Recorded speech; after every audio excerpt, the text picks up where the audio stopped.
Hi, welcome back. I've been finding it a little hard to get back into a daily routine.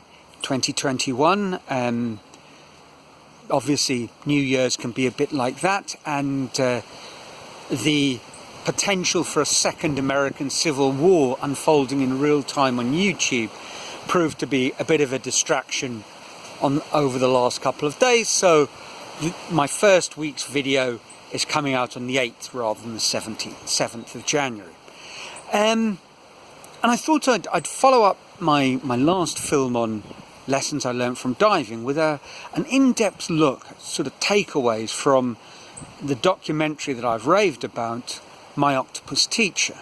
Perhaps I'll call it Lessons from My Octopus Teacher. Well, of course, it's not My Octopus Teacher. It was the co-star Craig Foster's Octopus Teacher. Filmmaker Craig Foster is the narrator star of this documentary, and it's just jam-packed full of really profound insights. I'm watching it again and taking close notes. Now, whether I get to an octo number of takeaways or whether I end up with the magical 3, I don't know, but the first one was at the very beginning of the film.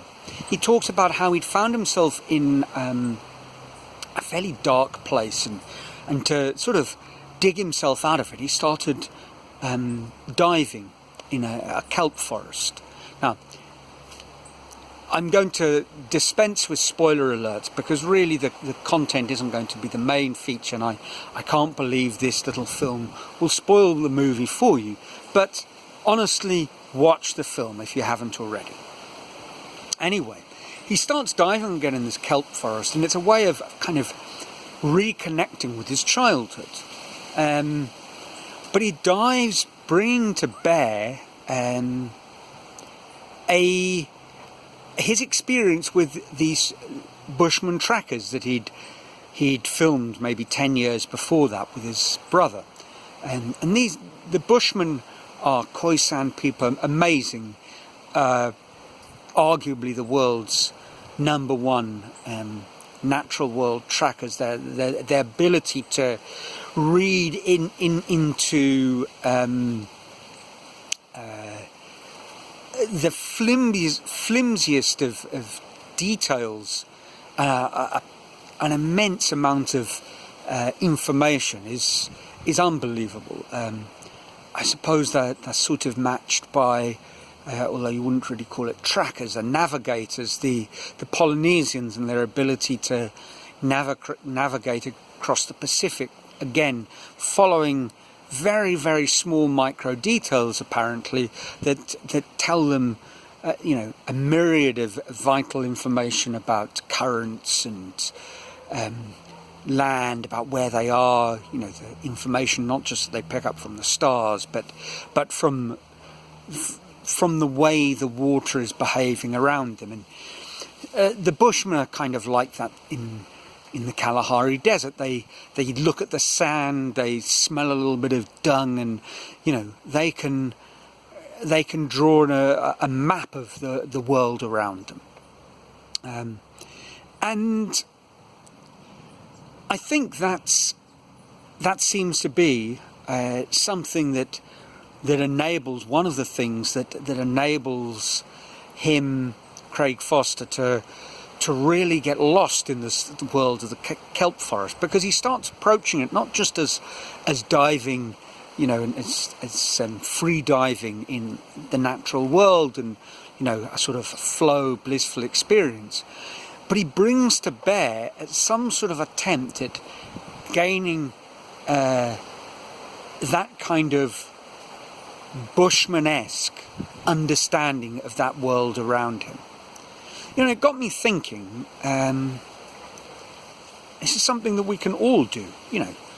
Maybe it's not going to be a natural world in the sense of My Octopus Teacher.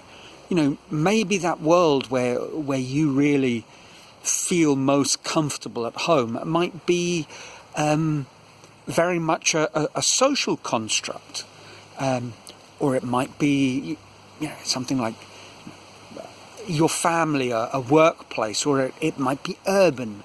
It might be something more abstract, whether it were music or mathematics.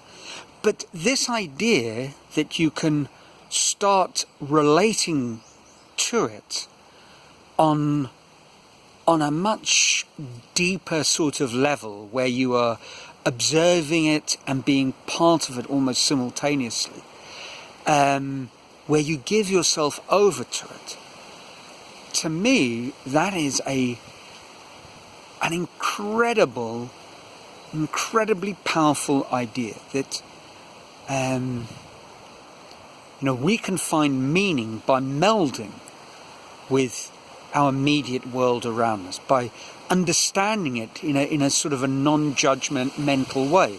And that certainly is the case in the film. At one point, and perhaps I'll touch on this in more detail in another conversation, but he talks about how you can, as a natural world filmmaker, you observe dispassionately. I mean, you observe, but you can't influence. You can't become so emotionally attached to the flora and fauna around you that you start saving it. That's another topic. But what if we kind of became non-judgmental but part of the world around us, trying to understand it in minute forensic detail?